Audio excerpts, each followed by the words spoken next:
Hoy os traigo la reseña de la tercera parte de la saga Oscuros, y este libro en concreto es Oscuros, la trampa del amor. Al terminar este libro me dejó un sabor agridulce en la boca, y es que sí puedo decir que respecto al primero y al segundo mejora, pero cuando lo terminé de leer dije que acabo de leer, porque no le encontraba ningún sentido a este libro. Es una novela sin ningún tipo de trama. O sea, no sabes realmente cuál es la aspiración de los personajes aquí. No hay una trama fuerte que sostenga el libro, y eso fue lo que me dejó un poco así, un poco rara, en plan, jolín, es que no ha pasado nada de valor en este libro. Es un libro de puro relleno que nos han metido aquí porque sí. Y que todo lo que pasa en este libro, si me lo hubieras metido en otro libro con otras cosas y todo esto, habérmelo reducido a la mitad, hubiera sido mejor.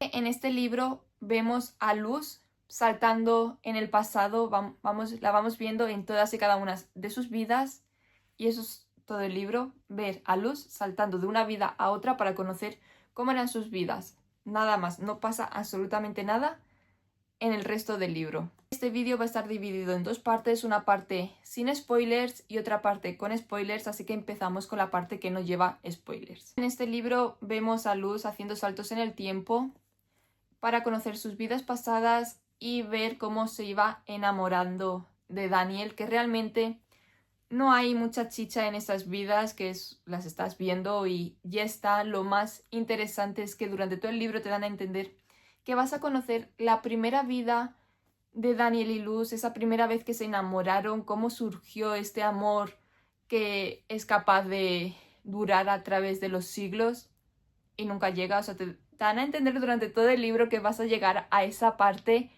y realmente luego nunca llega, nunca vemos eso, y me decepcionó muchísimo porque yo antes seguía leyendo para llegar a ese momento, porque sí que me daba mucha curiosidad saber cómo se conocieron por primera vez, y nunca llegamos a eso, a pesar de que te están dando a entender que sí vamos a llegar, y me desesperó muchísimo. Yo llegué a la última página y me quedé, ¿y mi escena?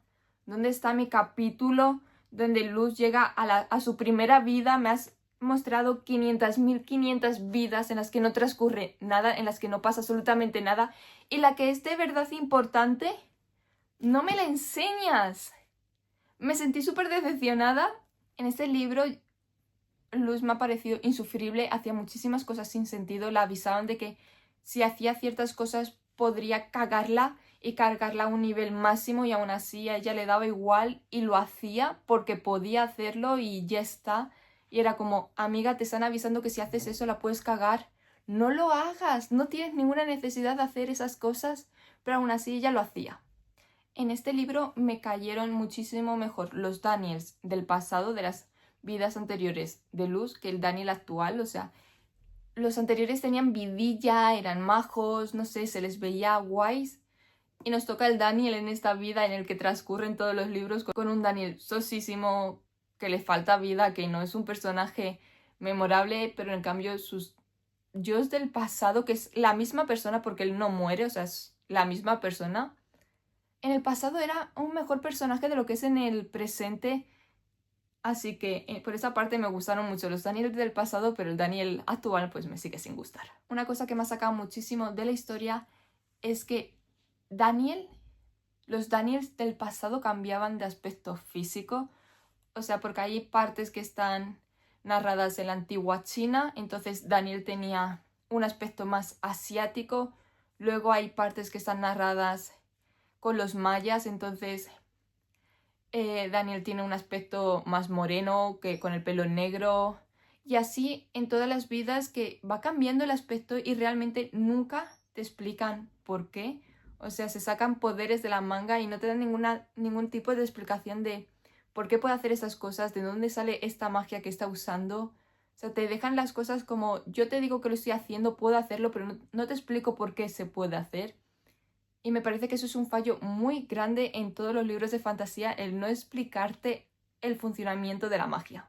Como punto positivo, en este libro aparece un nuevo personaje que es Bill, que es una gárgola, y a mí me ha encantado este personaje, o sea, le ha dado toda la vida, toda la emoción que le faltaba a este libro. Es un personaje carismático, gracioso, no sé, a mí me ha gustado muchísimo y creo que se ha salvado el libro por este personaje porque a mí me encantaba cada vez que aparecía, cada vez que hablaba. O sea, de verdad, yo creo que si este personaje no hubiera existido, el libro hubiera sido horriblemente malo. Luego al final del libro hay un plot twist que realmente no es un plot twist porque yo me lo vi venir desde la primera página sin exagerar. Te meten aquí un prólogo y tú lees el prólogo y ya sabes lo que va a pasar al final. Ya sabes todo, o sea, te lo imaginas, o sea, te lo intentan narrar aquí cuando llega ese plot twist como algo súper wow, sorprendente y realmente no lo es. Todo el mundo sabía que iba a suceder eso, o sea, se ve desde el principio. Y también pues te deja así un poquito decepcionado. Lo bueno es que el final de este libro te da lo necesario para dejarte con ganas de leer el siguiente, que hombre, algo es algo. Así que sí, leeré el siguiente libro. Ahora os voy a hablar un poco del libro con spoilers. En ningún momento se entiende realmente por qué Luz va al pasado, por qué quiere conocer sus vidas pasadas. Hay veces que te dan a entender que lo que quiere hacer es salvar a las Luz del pasado de la muerte para que no mueran, que no tiene ningún sentido porque salvar a una de sus vidas pasadas podría conllevar que ya no existiera, pero eso le da igual porque esta chica lo de pensar no se la da muy bien, así que... Luego otras veces te dan a entender que quiere conocer porque se enamora en todas sus vidas de Daniel, saber qué es lo que Daniel hace para que se enamore para que ella se enamore de él. Otras veces que te da a entender que lo que quiere es buscar una solución para la maldición que tienen, pero realmente es un pupurrí de todo y como no te explican bien las cosas, no se entiende bien el verdadero objetivo de que Luz esté viajando en el pasado, nada más que hacernos ver 300.000 vidas de ella súper aburridas. Y es que solamente hay muy poquitas vidas en las que vemos que te dan información del libro, te dan información de lo que pueda pasar, de la maldición, de lo que está sucediendo. O sea, pongámonos en el caso, no sé cuántas vidas viaja, pero pongamos que visita 20 vidas pasadas de ella y solamente 3 tienen información, las otras 17 son puro relleno. Luego me incomodaba muchísimo que cada vez que Luz entraba a una de estas vidas pasadas suya, su único pensamiento era besar a Daniel, nada más, y no es que lo pensara, es que lo hacía. Cada vez que se encontraba un Daniel del pasado iba y le comía la boca así, porque sí, porque podía y no le importaban las consecuencias que eso pudiera llevar. O sea, de verdad, solamente piensa en todo el libro en que quiere besar a Daniel, que quiere besar a todos y cada uno de los Daniels del pasado y es como... Ay, amiga, me estás dando un dolor de cabeza horrible.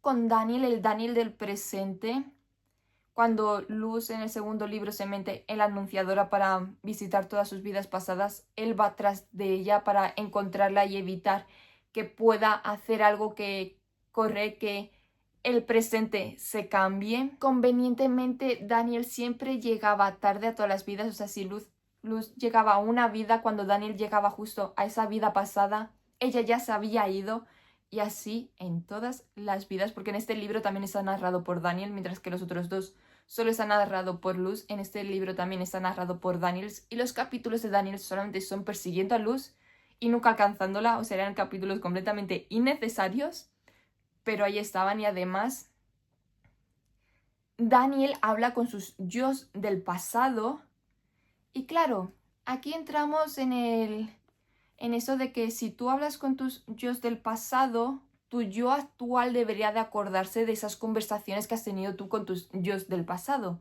No sé si me explico. Y convenientemente Daniel se acordaba de esas conversaciones que había tenido con sus yos del pasado justo mientras las estaba teniendo.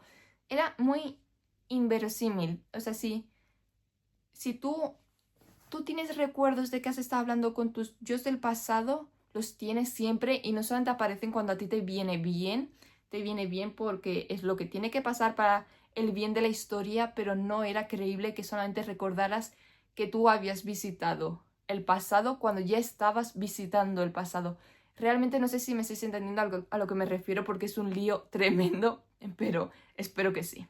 Y el prólogo de este libro es que vemos a uno de los personajes malos que van tras Luz hablando con Satanás, y pues Satanás está descontento porque él quería que este personaje capturar a Luz en el segundo libro y no lo habían conseguido hacer, así que él dice que él lo va a hacer, que si otros no lo hacen bien, pues él va a hacer el trabajo sucio. ¿Y os acordáis de Bill, ese personaje que tanto me gusta? Pues aparece en unas situaciones muy extrañas, de unas formas muy extrañas y desde el primer segundo tú dices, este es Satanás, o sea, este es Satanás y obviamente ese era Satanás, o sea, yo le vi aparecer la primera vez y cómo apareció, cómo llevó todo que se acercara a Luz y se hiciera tan amigo de ella.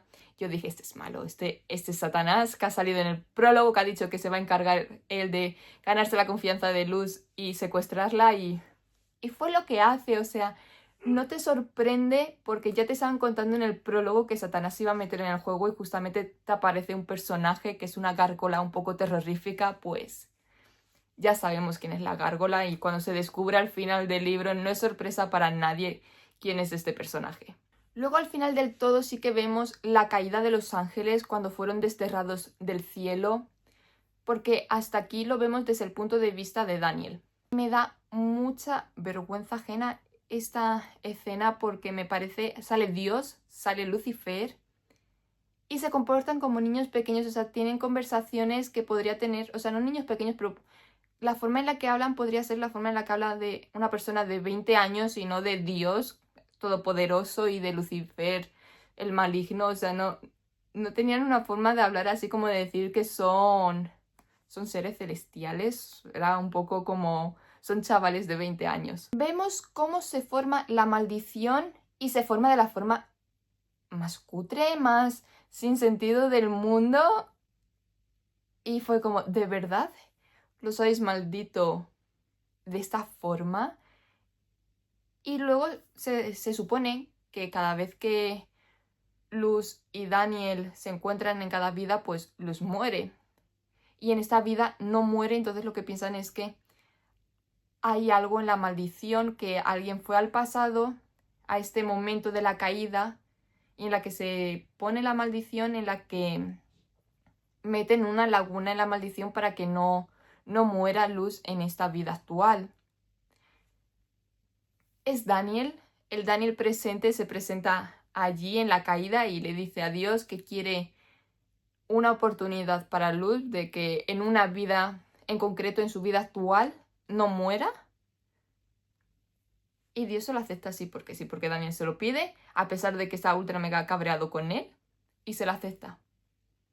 O sea, aquí las cosas pasan muy convenientemente a lo que tiene que pasar para que te dé pie al siguiente libro, pero pasan sin ningún tipo de sentido. Y una cosa que se me ha olvidado mencionar es que te dan a entender en el primer libro de que cuando Daniel besó la primera vez a Luz se asustó muchísimo porque ella no había muerto y te dieron a entender en ese momento que era algo muy raro de que él pudiera besar a Luz sin que ella muriese al instante. Y luego en esas vidas anteriores que estás viendo, los Luz y los Daniels del pasado no hacían más que comerse la boca. Entonces yo no sé por qué en ese primer libro él se sorprendió de que pudiera besarla. Creo que ahí hay una laguna en la trama, que hay un fallo de que la escritora no se acordaba de esto, porque si no, no me explico. Y va, con cada libro que pasa, menos ganas tengo de continuar leyéndolo, porque de verdad me parecen libros malísimos. Son horrorosamente mal, están mal escritos, están mal narrados, no te dan las explicaciones suficientes, las cosas pasan por la cara sin ningún tipo de sentido. Son 6 libros en total, hay un libro de historias cortas y hay otro libro de un personaje secundario, de Cam, que no son necesarios para la historia principal. Y he tomado la decisión que no voy a leer ninguno de los dos porque, como estoy diciendo, no me está gustando. Me voy a leer el último libro, que es el cuarto, y voy a dar por terminada la saga y me voy a olvidar de ella porque yo pensaba que con cada libro que estaba pasando iba a ir mejorando, pero es que después de este libro, que no tiene ningún tipo de trama, que es puro relleno, se me han quitado muchísimas las ganas de seguir leyéndolos. Ahora me voy a dar un descanso porque yo tenía pensamiento leerme todos los libros del tirón, pero ahora necesito darme un descanso, dejar la saga apartada, leer cualquier otra cosa y luego ya continuar con ella. Así que cuando haya continuado os traeré la reseña del último libro. Y si os ha gustado este vídeo, os agradecería muchísimo que le dierais me gusta y dejarais un comentario.